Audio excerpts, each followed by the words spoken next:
There's been a lot of talk lately on TikTok about a children's doll that many people believe are possessed and demonic. Okay.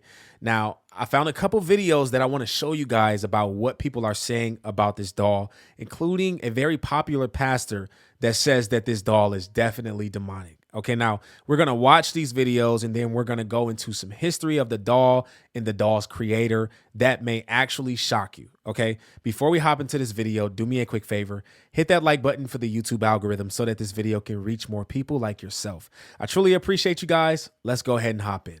What's going on, parents? I have a message for you. This is a warning. Stop strolling. You need to hear this. Do not, and I repeat, do not buy your children one of these. Don't do it.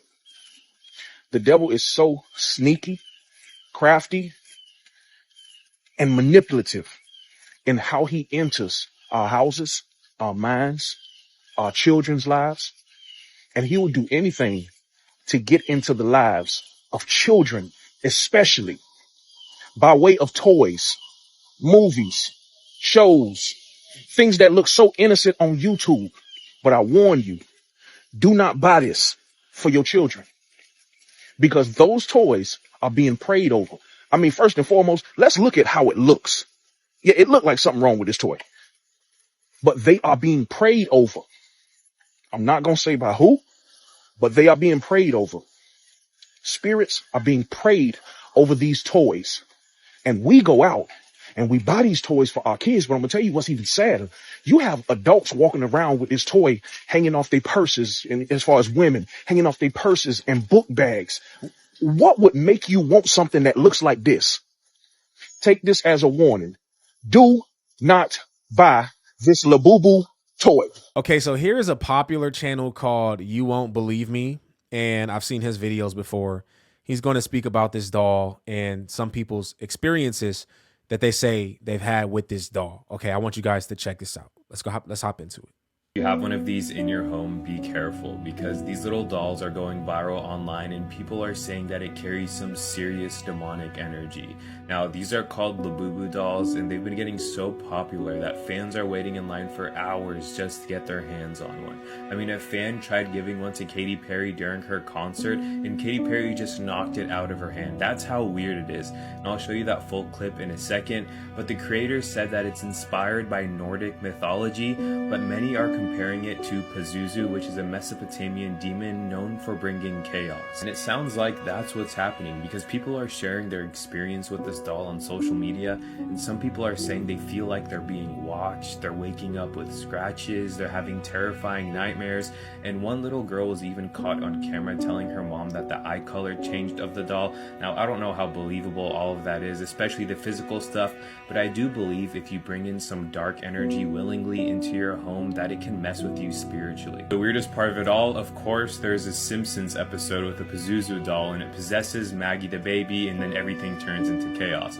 But many celebrities have been seen rocking these things like Rihanna and Kim Kardashian, but Katy Perry is one that does not. Just take a look to see what happens when a fan tries to give her one of these things.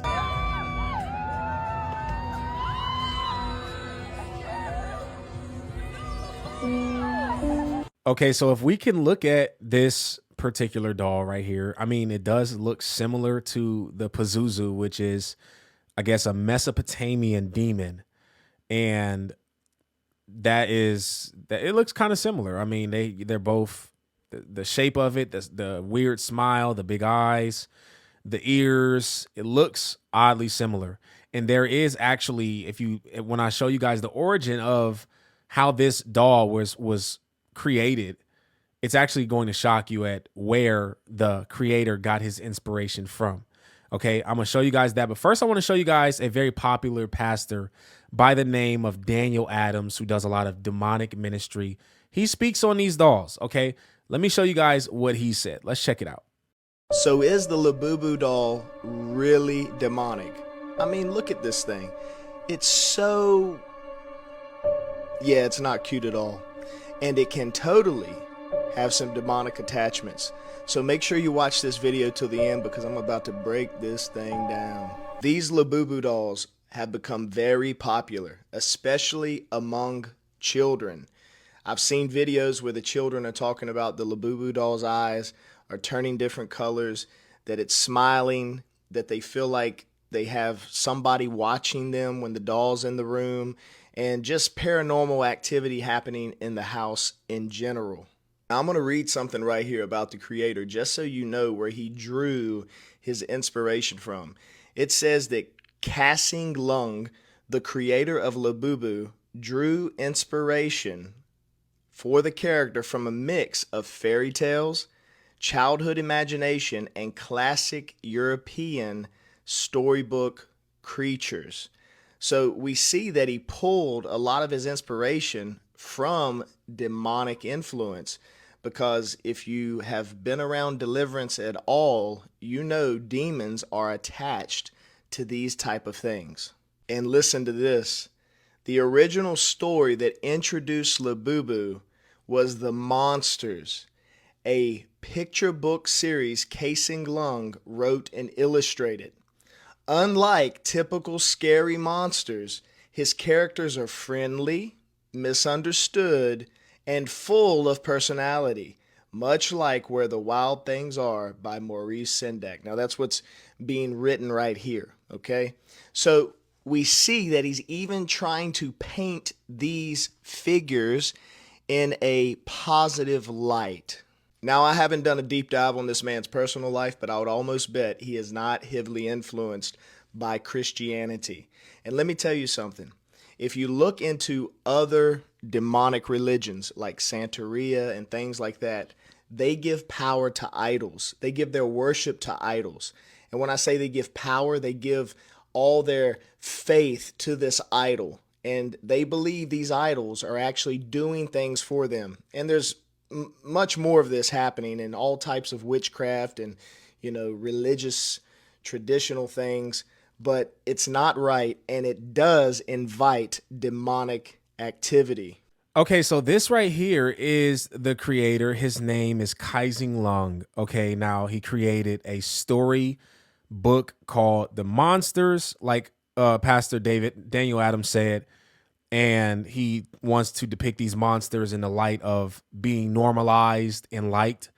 And I don't see too much wrong with that. But what I do see something where I see a problem at is that if you go up to here, it says Lung has published 3 graphic novels based on the characters and inspired by Nordic mythology. Okay. Now the Nordic mythology part is the part that's shocking, because I want to dive into what Nordic mythology is. I just looked at it and this may actually shock you. Let's check this out.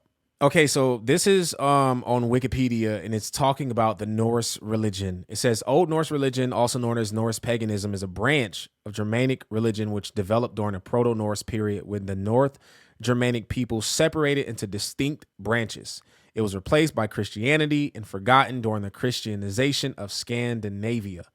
Now, what I want you to pay attention to is this word heathenry, because this Norse religion was replaced by, or it's similar to this religion of heathenry, northern heathenry. Let me show you this real quick. Okay, so for this heathenry religion that is derived from the Norse religion, it says that it adopts cosmological views from these past societies, including an animistic view of the cosmos in which the natural world is imbued with spirits. The religion's deities and spirits are honored in sacrificial rites known as blots, in which food and libations are offered to them. Okay, so this heathen religion believes that spirits can be inside of, and like animals and different things in nature contain spirits. Okay, so this Norse or Nordic religion or heathenry religion, right, is a religion that believes in multiple gods. Okay, and not only do they believe in multiple gods, they believe that all things, rocks, trees, animals have spirits. Okay, and so this is the religion that he derived these monsters from, bringing them to life. It says Kasing Lung was born in Hong Kong in 1972, but soon he moved to the Netherlands. Okay, Netherlands is where these religions are deriving from. with his family. It was there that he became fascinated with Nordic folklore, which served as the inspiration behind Labubu and the monsters. Okay, so he got inspired to make these monsters that are brought to life, which in hindsight may not seem demonic in nature, but he did derive this from a religion that believes in multiple gods, that believes in things having the ability to speak, talk, things that are not supposed to be, things that are not actually real, okay, or things that are actually not human, right, or not having a soul or anything like that, having the ability to talk and behave as humans. There is a difference between the Labubu doll and what people are comparing it to, the Pazuzu. This right here talks about the Pazuzu is a demonic deity who was well known to the Babylonians and Assyrians throughout the first millennium. Okay, he's shown with a rather canine face, abnormally bulging eyes, scaly body, a snake-headed, that word, talons of a bird, and usually wings. So there is a difference between this Labubu doll and the Pazuzu, but the one thing that I can say that is similar is that they both come from false gods and false beliefs. Okay, they come from paganistic beliefs that are opposite of the beliefs of Christianity. So the question is this: should Christians buy this doll? Is the doll demonic in nature? Is the doll possessing things in people and changing eye color and things like that? You know, there would have to be real evidence to show that these things are taking place. Pretty much in all cartoons, the goal is to take something that is not real and make it to life, right? We have so many cartoons where the thing that the characters are not actually real people, but they're created and we bring them to life. And I think in that manner, there's nothing wrong with that. But I do believe that we should consider where some people are getting their inspiration from, because that could be influenced and brought into the actual cartoon. So if this artist is actually putting his beliefs of the Nordic religion into cartoons, that could bring some problems to Christian homes when you have children listening to certain things that they're saying, if he's bringing these religions into the cartoons. But I want to show you guys this verse in Jude, and I think this would help you have more clarity on whether or not you would even want to buy something like this or anything similar to this nature. This is Jude, the brother of Jesus, and he says, "Be merciful to those who doubt, save others by snatching them from the fire. To others show mercy mixed with fear." And it's this part: hating even the clothing stained by corrupted flesh. Now, in this manner, he may be talking about just not wanting to sin so much that you would hate the clothing that is even stained by sin. But we could also look at this in a manner of not wanting to even wear clothing that would make it look, that would look sinful, right? Not even wanting to wear clothing that looks bad, that has demonic things on it, that has certain numbers, right? Or certain symbols on it, or toys that look bad and demonic in nature. I think that that's something that us Christians have to consider, things that are in our house that would not even, that doesn't correlate to your faith in Christ, right? It doesn't correlate to your faith. So if you are a Christian, you shouldn't have skulls in your house with blood dripping down. It just doesn't correlate. How does that add to your faith, right? How does that make you look? What does that show about your heart? So with these dolls, I personally, in my opinion, I wouldn't buy them because I don't like how they look, but I don't think that the dolls are necessarily possessed, but they do come from a depiction of people that believed in false gods, if we're being honest. I want to know how you guys feel about these dolls. Okay, do you think that they're demonic and possessed? Are people stretching it, or is there some truth into what they're saying? Okay, and hopefully this video helped you out to understand, where the dolls came from and, the inspiration from the dolls. Okay, let me know how you guys feel in the comment section. All right, if you're new to the channel and you like what you see, I encourage you to hit that subscribe button and hit the post notification bell so you do not miss another video. My name's Aaron Page. I'll catch y'all on the next video. Until next time.